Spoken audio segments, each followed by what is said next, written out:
ശ്രീനാരായണ ഗുരുവിനെ ഒരു മൂന്നാംകിട ദൈവം എന്നതിലുപരി ഒരു ഒന്നാംകിട മനുഷ്യനായി കാണണം. അയ്യങ്കാളിയാണ് ഇങ്ങനെ പറഞ്ഞത്. ഗുരു ഉയർത്തിപ്പിടിച്ച സന്ദേശങ്ങൾ ജീവിതത്തിൽ പ്രാവർത്തികമാക്കാതെ അദ്ദേഹത്തെ ഒരു വിഗ്രഹമാക്കി തീർക്കുന്ന പ്രവണതയ്ക്കെതിരെ മുഴങ്ങിയതാണ് ഈ ശബ്ദം. വർത്തമാനത്തിലും മാറ്റമില്ലാതിരിക്കെ ഗുരുവിന്റെ സന്ദേശങ്ങൾ അക്ഷരാർത്ഥത്തിൽ ഉൾക്കൊള്ളുന്ന ഒരാളുണ്ടോ എന്ന ചോദ്യത്തിനുള്ള ഉത്തരമാണ് കേരള നിയമസഭ അന്താരാഷ്ട്ര പുസ്തകോത്സവ വേദിയിൽ കണ്ടത്.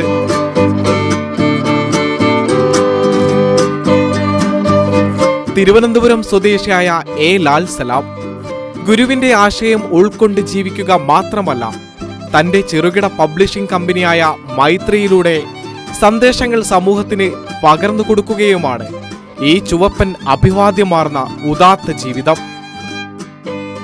ശ്രീനാരായണ ഗുരുവിനെ സനാതന ധർമ്മത്തിന്റെ വക്താവായും ഹിന്ദു ആചാര്യനായും മാറ്റാനുള്ള തീവ്ര ശ്രമമാണ് സംഘപരിവാർ നടത്തുന്നത്.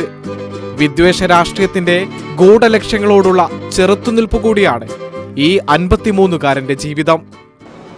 മൈത്രി ബുക്സ് ലാൽ സലാമിനെ നമ്മൾ അഭിനന്ദിക്കേണ്ട ഒരു കാര്യമുണ്ട്.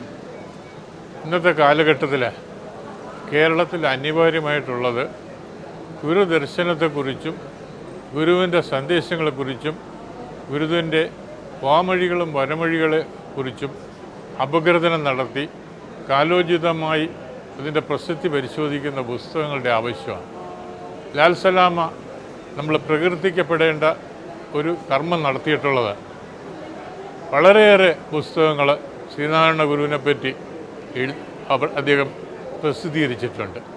അത് എഴുതുന്നതിനായി യോഗ്യരെ കണ്ടെത്തുന്നതിന് അതിന് പ്രത്യേക കൗശലം തന്നെയുണ്ട്. ശ്രീനാരായണ ഗുരുവിനെ കുറിച്ചുള്ള 2034 പുസ്തകങ്ങളാണ് ലാൽ സലാം ശേഖരിച്ചത്. മലയാളത്തിൽ നിന്ന് 1449, ഇംഗ്ലീഷ് 162 എന്നിങ്ങനെ ആകെ 24 ഭാഷകളിലെ പുസ്തകങ്ങളുണ്ട് അദ്ദേഹത്തിന്റെ കയ്യിൽ. ഇതുവരെ ഗുരുവിനെ കുറിച്ചുള്ളതും ഗുരുവിന്റേതുമായ അമൂല്യമായ 80 പുസ്തകങ്ങളാണ് മൈത്രി പബ്ലിക്കേഷൻസ് പ്രസിദ്ധീകരിച്ചത്. 2000-ലധികം വിവിധ പുസ്തകങ്ങൾ വായനക്കാരിലേക്ക് എത്തിച്ച മൈത്രിയുടെ ലക്ഷ്യം ഗുരുവിന്റെ കൂടുതൽ പുസ്തകങ്ങൾ പുറം ലോകത്തെത്തിക്കുക എന്നതാണ്. ശ്രീനാരായണ ഗുരുവിന്റെ സാമ്പത്തിക ദർശനം, കാറൽ മാക്സും നാരായണ ഗുരുവും, നാണുഗുരുവിന്റെ ആത്മസാഹോദര്യവും മതേതര ബഹുസ്വര ദർശനവും തുടങ്ങിയവ മൈത്രിയുടെ ശ്രദ്ധേയമായ കൃതികളാണ്. അതിൽ 4 പുസ്തകങ്ങൾ ലാൽ സലാം എഡിറ്റ് ചെയ്തതാണ്. മതത്തെപ്പറ്റി നാരായണ ഗുരു, ശ്രീനാരായണ ഗുരു കത്തുകളും സന്ദേശങ്ങളും, നാരായണ ഗുരു ജീവിത നാൾ വഴി, ശ്രീനാരായണ ഗുരു മതേതര കേരളത്തിന്റെ ശില്പി എന്നിവയാണവ. മറ്റൊരു പുസ്തകത്തിന്റെ പണിപ്പുരയിലുമാണ് ലാൽ സലാം ഇപ്പോൾ. ജാതി നിർണ്ണയം ഉൾപ്പെടെയുള്ള ഗുരുവിൻ്റെ കൃതികളിൽ മനുഷ്യൻ ഒരു സ്പീഷീസ് ആണെന്ന് എടുത്തു പറയും. അത് തന്നെയാണ് ഗുരു ഉദ്ദേശിക്കുന്ന ഒരു ഇനം എന്നുള്ളത്. ഇത് പാശ്ചാത്യരായ പല ചിന്തകർക്കും ഇത് തിരിച്ചറിഞ്ഞ് അവർ ഇന്ത്യയിലേക്ക് വരുന്നുണ്ട്. ഗുരുവിനെ അറിയാൻ വേണ്ടി ഇന്ത്യയിലേക്ക് വരുന്നുണ്ട്. പ്രത്യേകിച്ച് ആദ്യകാലത്ത് ജോൺ സ്പിയേഴ്സും ഗാരി ഡേവിസും മുതൽ ഈ അടുത്ത കാലത്ത് ഹന്ന ഉർബിൻസ്ക പോലും ഇന്ത്യയിലേക്ക് ഗുരുവിനെ അറിയാൻ, ഗുരുവിൻ്റെ ദർശനത്തെക്കുറിച്ച് കൂടുതൽ പഠിക്കാൻ ഇവിടെ വരികയും അവരുടെയൊക്കെ നാടുകളിൽ ഇത്തരം സന്ദേശങ്ങൾ, ഇത്തരം ദർശനങ്ങൾ അവിടെ പ്രചാരത്തിലാക്കുകയും പരിഭാഷപ്പെടുത്തുകയൊക്കെ ചെയ്തു. പക്ഷേ എന്നിട്ടും നാം എന്തുകൊണ്ടാണ് ഈ സനാതന വിഷയത്തിൽ വളരെ സങ്കുചിതമായ പ്രചരണം അഴിച്ചുവിടുന്നതെന്ന് മനസ്സിലാവുന്നില്ല.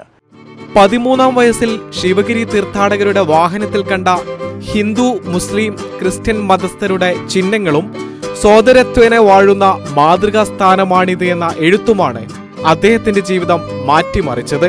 യഥാർത്ഥ ശ്രീനാരായണീയരുടെ ചുമതല മനുഷ്യ സൗഹാർദ്ദത്തിന് തടസ്സമായി നിൽക്കുന്ന വർഗീയതയെ ചെറുക്കുക എന്നുള്ള ഏറ്റവും വലിയ ഉത്തരവാദിത്വം അതൊരു ബാധ്യതയാണ് ശ്രീനാരായണീയർ.